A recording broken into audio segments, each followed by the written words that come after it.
बिलावर में जो हादसा हुआ है उसने पूरे जम्मू कश्मीर को हिलाकर रख दिया है। एक शख्स अपनी वीडियो बनाता है और उसके बाद वो अपनी जान ले लेता है। और उस वीडियो में हम तमाम लोग देख चुके हैं कि किस तरह वो अपनी बेबसी और लाचारी का इजहार करता है। और इस वीडियो में साफ तौर पर कहता है, मैं अपनी जान ले रहा हूँ और जान लेने का सबब और वजह क्या है ये उस वीडियो में मौजूद है।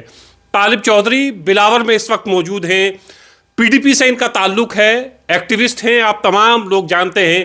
और इनकी एक वीडियो कल से हम लोग देख रहे हैं, बिलावर में लोगों से बात कर रहे हैं, पता करते हैं क्या है बिलावर का माहौल और वहाँ पर क्या चल रहा है और लोग क्या बातें कर रहे हैं। तालिब साहब बहुत शुक्रिया, आपने वक्त दिया।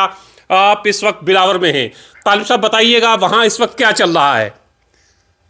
देखिए जनाब, मैं इस वक्त जब आपका फोन नहीं उठाया था तो उससे पहले फोन आते ही मैंने एक शख्स से इल्तिजा की और रिक्वेस्ट करके उनसे अलग हुआ। वो एक बुजुर्ग शख्स हैं जिनकी दांत जो हैं वो पुलिस ने मार मार के तोड़ दिए और वो अभी रो रहे थे मेरे पास बैठे हुए। और उनकी टांग जो है ऑलरेडी माजूर है ये जी। और ये रो रहे थे मेरे पास बैठे हुए, एक सफेद रेश दाढ़ी इनकी, और ये रो रहे थे कि जनाब मुझे इतना पुलिस ने मारा है कि मैं जिंदा बचने के काबिल भी नहीं हूँ जी। तो ऐसे आपको सैकड़ों वाक़ात मिल जाएंगे जहाँ पे पुलिस ने ब्रूटली इन लोगों को मारा है, बहुत गंदे तरीके से मारा है और इनसे पैसे मांगे हैं। असल में बात यह है जमरुद भाई, यहाँ पे पुलिस ऑफिसरान ने अपनी एक टीम रखी हुई है जो लिस्ट बनाती है कि किस किस बंदे को उठाना है, ठीक, जिसके पास थोड़ा सरमाया हो जी। फिर उसे पीटा जाता है, थाने में कहा जाता है कि तुझे मिलिटेंट केस में डाल रहे हैं, पैसे ला। फिर जब वो पैसे दे पाता है अगर तो बच गया, अगर पैसे नहीं दे पाता तो फिर उसको जेल में भेज दिया जाता है। ठीक।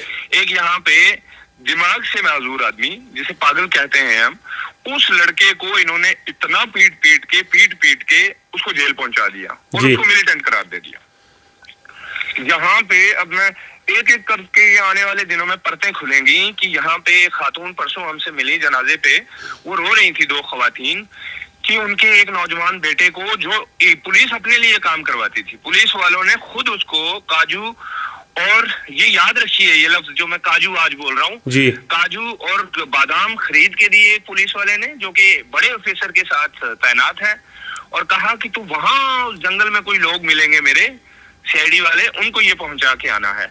जब वो शख्स वहां पहुंचता है, रास्ते में उसको पुलिस गिरफ्तार कर लेती है। ठीक। जब पुलिस गिरफ्तार करती है तो उसके आज वो जेल में मिलिटेंट को सपोर्ट करने की सजा भुगत रहा है। एक पुलिस वाले ने उसको काजू और बादाम की वजह से जेल में है। ठीक। तो ये इस तरह की वाक़ात है सर, इस तरह का माहौल है। तालिब भाई ये अजीब लगा।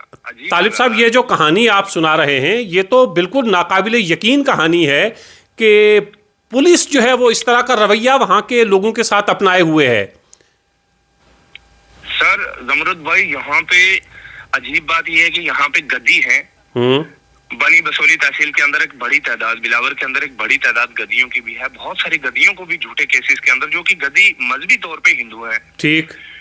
और उनसे भी इसी तरह से पैसा, दो काम चल रहे हैं, एक तो स्टार बढ़ाने की कोशिश है, दूसरे नंबर पे पैसा जोड़ने की कोशिश है जी। तो इन दोनों कोशिशों के बीच में ये यहाँ की आवाम इतनी पिस गई हुई है कि ये रो रहे हैं लोग।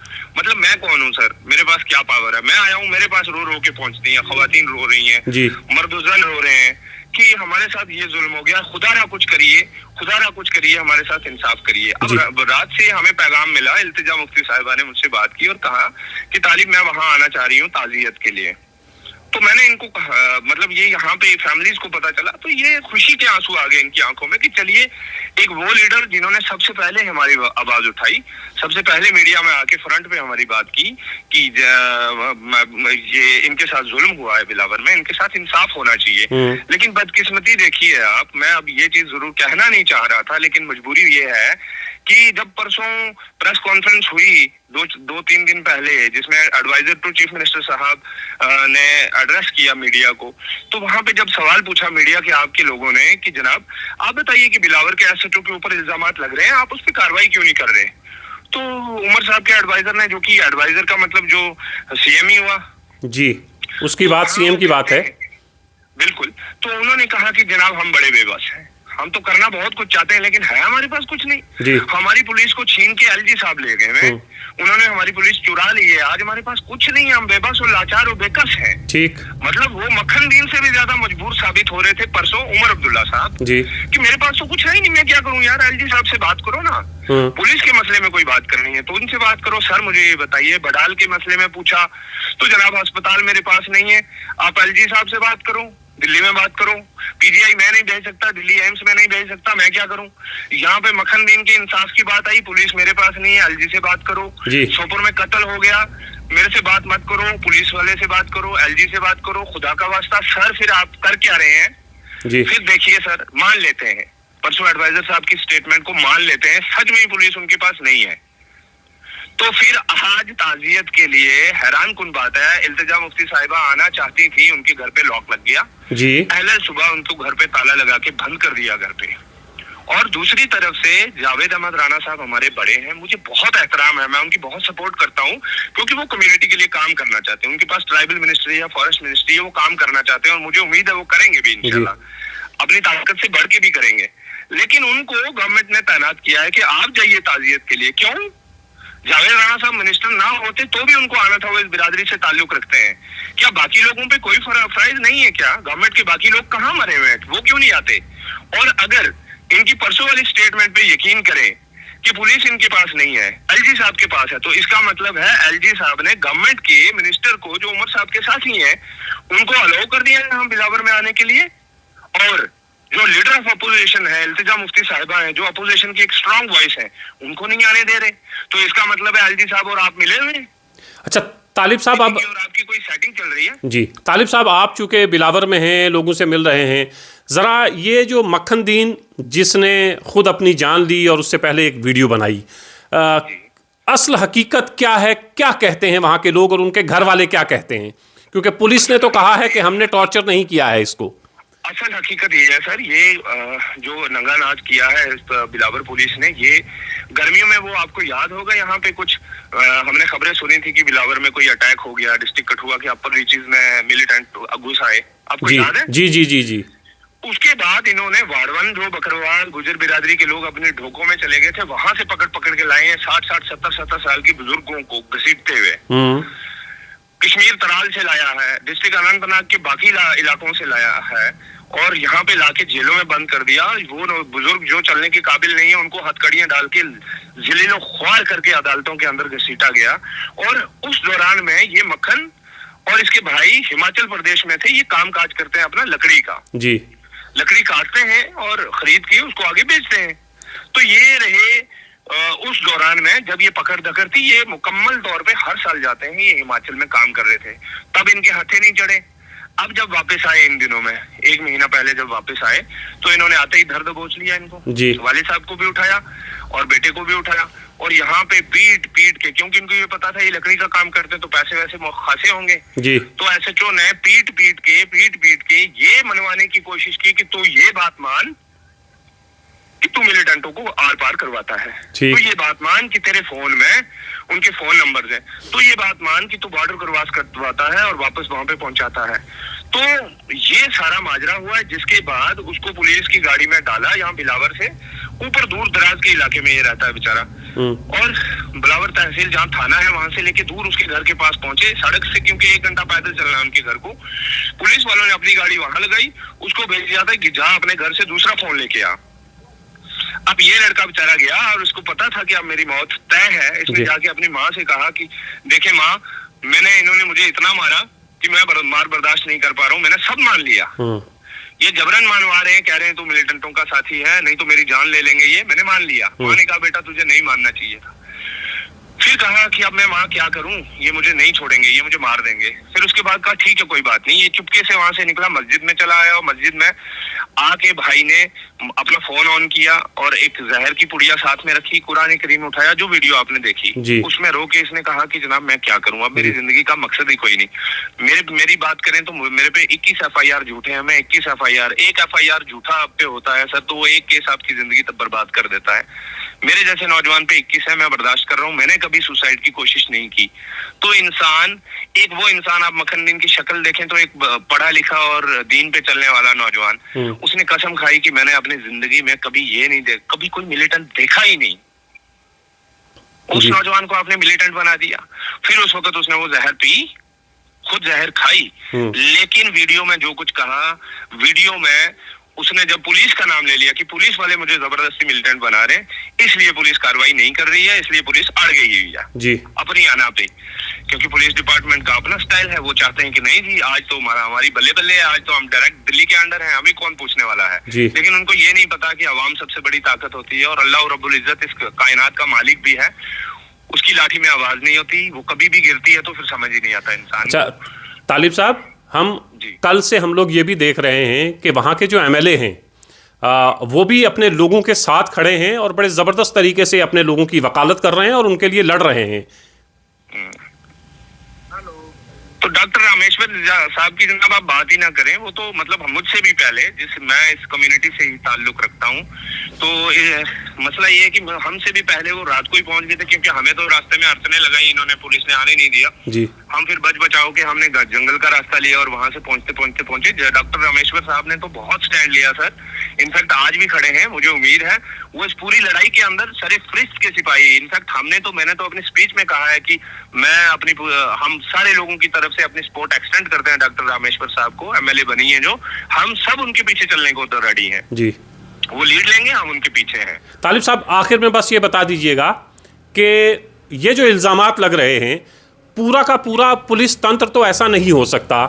होता यह है कि कुछ मछलियां जो हैं गंदी वो पूरे तालाब को गंदा करती हैं, तो पूरा का पूरा वहाँ का पुलिस तंत्र के ऊपर इल्ज़ाम है या वहाँ कुछ ऑफिसर हैं जो इस तरह की हरकतें कर रहे हैं?